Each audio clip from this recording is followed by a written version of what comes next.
Bismillahirrahmanirrahim. Assalamualaikum warahmatullahi wabarakatuh. Alhamdulillahillazi arsala rasulahu bil huda wa dinil haqq liyuzhirahu 'alad dini kullih walau karihal musyrikun.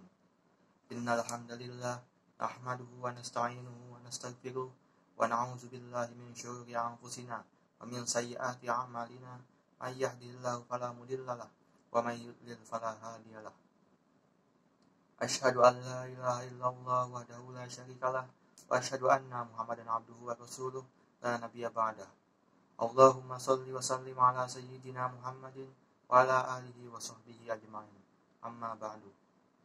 Puji syukur mari kita panjatkan kehadirat Allah Subhanahu wa taala, karena berkat rahmat dan karunia-Nya lah kita masih diberikan nikmat Islam, nikmat iman, dan nikmat sehat walafiat dan nikmat-nikmat lainnya yang tidak terhitung jumlahnya. Selawat serta salam mari kita sampaikan kepada junjungan kita Nabi besar Muhammad sallallahu alaihi wasallam yang telah membawa kita dari zaman yang penuh kegelapan menuju pada zaman yang terang benderang seperti saat ini. Allah Subhanahu wa taala berfirman dalam surat Al-Baqarah ayat 183 yang berbunyi, A'udzubillahi minasyaitonirrajim. Ya ayyuhallazina amanu kutiba alaikumusyamu kama kutiba alal ladzina min qablikum la'allakum tattaqun. Yang artinya, wahai orang-orang yang beriman, diwajibkan atas kamu berpuasa sebagaimana diwajibkan atas orang-orang sebelum kamu, agar kamu bertakwa. Dalam ayat tersebut, Allah Subhanahu wa taala mensyariatkan ibadah puasa Ramadan kepada orang-orang beriman dengan tujuan supaya mereka naik ke tingkatan yang lebih tinggi, yakni bertakwa. Sebagaimana di ayat-ayat Al-Qur'an lainnya, Allah selalu menyebut dengan kata wahai orang-orang yang beriman, bukan dengan menyebut wahai orang-orang muslim. Lantas, apakah perbedaan di antara keduanya? Hadirin yang dirahmati Allah, dalam Islam terdapat 5 tingkatan ketaatan kepada Allah Subhanahu wa taala. Yang pertama adalah muslim, yakni siapapun yang mengucapkan 2 kalimat syahadat dan mengakui Allah sebagai satu-satunya ilah yang berhak disembah. Tingkatan ini adalah tingkatan yang paling rendah. Yang kedua adalah mukmin atau beriman. Seorang muslim tidak cukup hanya dengan pengakuan itu saja, tapi juga harus melaksanakan amal yang diperintahkan dalam syariat. Maka dengan itu tingkatannya akan naik menjadi mukmin. Dalam Al-Quran, kata orang-orang yang beriman selalu disandingkan dengan beramal soleh. Hal ini menunjukkan bahwa beriman tanpa amal atau beramal tanpa iman adalah sia-sia. Allah Subhanahu wa taala berfirman dalam surat Al-Maidah ayat 9 yang berbunyi, Wa'adallahu allazina amanu wa 'amilus shalihati lahum maghfiratu wa ajrun 'azim. Yang artinya, dan Allah telah menjanjikan kepada orang-orang yang beriman dan beramal soleh bahwa untuk mereka ampunan dan pahala yang besar. Yang ketiga adalah muhsin, yakni seseorang yang beribadah seolah-olah ia sedang melihat Allah. Apabila ia tidak melihatnya, maka Allah lah yang melihatnya. Yang keempat adalah mukhlis, yakni seseorang yang beribadah semata-mata hanya ingin mendapat ridho dari Allah, bukan karena imbalan atau pujian dari manusia. Dan yang kelima adalah muttaqin, atau orang-orang yang bertakwa, yakni seseorang yang menjalankan segala perintah Allah dan menjauhi segala larangannya. Tingkatan ini adalah tingkatan yang dicapai oleh para nabi dan rasul dan merupakan tingkatan tertinggi. Hadirin yang dirahmati Allah, agama Islam secara umum disusun atas 3 unsur penting, yakni akidah, akhlak, dan syariat. Dari ketiga unsur tersebut, yang menjadi pondasi paling penting dalam Islam adalah akidah. Akidah adalah keyakinan, yakni hubungan manusia dengan Rabb-Nya. Akidah di sini bermakna mengesahkan Allah Subhanahu wa taala atau biasa dikenal dengan istilah tauhid. Akidah dinyatakan dalam kalimat syahadat. Semua nabi membawa akidah yang sama, tetapi dengan syariat yang berbeda.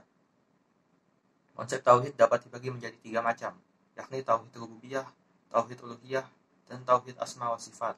Bagian ini didasarkan pada firman Allah surat Maryam ayat 65 yang berbunyi, Rabbus samawati wal ardi wa ma bainahuma fa'budhu wastabir li ibadatihi hal ta'lamu lahu samiyya. Yang artinya, Tuhan yang menguasai langit dan bumi dan apa-apa yang ada di antara keduanya. Maka sembahlah Dia dan berteguh hatilah dalam beribadah kepadanya. Apakah kamu mengetahui ada seorang yang sama dengan Dia? Yang pertama adalah tauhid rububiyah, yakni mengesahkan Allah dalam hal penciptaan, kepemilikan, dan penjagaan alam semesta. Yang kedua adalah tauhid uluhiyah, yakni mengesahkan Allah dalam beribadah, Hal inilah yang menjadi makna ilah dalam kalimat syahadat, yakni hanya Allah lah yang berhak untuk disembah, diibadahi, ditaati, diikuti, dipatuhi, dicintai, dan ditakuti. Yang ketiga adalah tauhid asma wa sifat, yakni mengesahkan Allah dengan nama-namanya dan sifat-sifatnya. Berbicara tentang Ramadan tidak terlepas dari masalah akidah. Dalam melaksanakan syariat yang sekian banyaknya, kita tidak bisa mengabaikan masalah akidah begitu saja. Jangan sampai ibadah yang kita lakukan tidak bernilai di hadapan Allah karena akidah kita terganggu oleh hal-hal yang kita anggap sepele. Mungkin banyak di antara kita yang tidak menyadari ada hal-hal yang di hadapan kita terasa kecil, namun di hadapan Allah bernilai besar, di mana hal-hal tersebut secara tidak langsung dapat merusak akidah kita. Contohnya yang sangat lazim kita temui seperti meyakini dan membaca ramalan bintang atau zodiak. Yakini zodiak sama saja dengan pergi ke dukun, yang merupakan dosa syirik.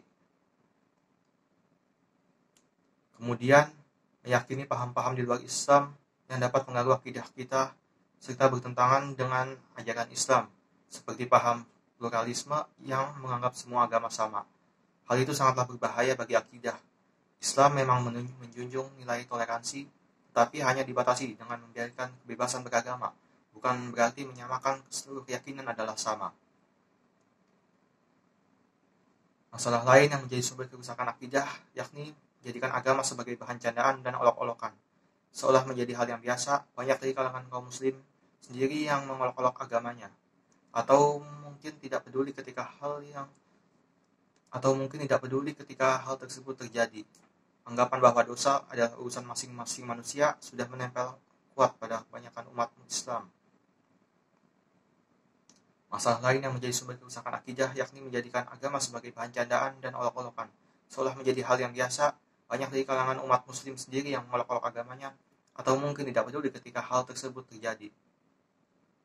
Anggapan bahwa dosa adalah urusan masing-masing manusia sudah menempel kuat pada kebanyakan umat Islam. Hal semacam ini nantinya dapat berkembang menjadi pemikiran individualisme, yang juga merupakan paham yang bertentangan dengan Islam.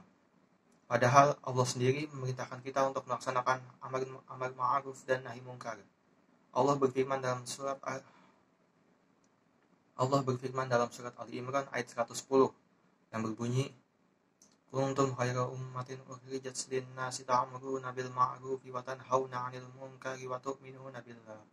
Walau amana ahlul kitabi lakana khairan lahum minhumul mu'minuna wa aksaruhumul fasiqun.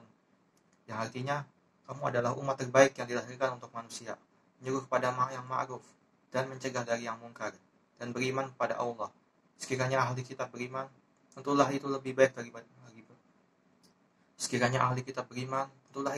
bagi mereka. Di antara mereka ada yang beriman, dan kebanyakan mereka adalah orang-orang fasik. Rasulullah SAW bersabda, siapa yang melihat kemungkaran, maka ubahlah dengan tangannya. Jika tidak mampu, maka ubahlah dengan lisannya. Jika tidak mampu pula, maka ubahlah dengan hatinya, dan itulah selemah-lemahnya iman. Hadis riwayat Muslim. Jika kita sedang berpuasa, namun masih melakukan hal-hal yang merusak akidah maupun dosa maksiat lainnya, maka sama saja ibadah kita akan bernilai sia-sia di hadapan Allah Subhanahu wa Ta'ala. Walaupun sudah menyelesaikan kewajiban, tetapi kita tetap tidak akan mendapatkan imbalan apa-apa dari apa yang kita amalkan. Semoga dari tausiah yang singkat ini kita dapat mengambil pelajaran supaya tidak lagi menganggap sepele hal-hal yang berkaitan dengan akidah, dan semoga kita bisa menjaga akidah ini sampai bertemu dengan Allah kelak. Mari kita berdoa semoga Allah segera mengangkat wabah penyakit yang sedang terjadi saat ini, sehingga kita bisa beraktivitas dan beribadah seperti mana biasa. Sekian yang dapat saya sampaikan.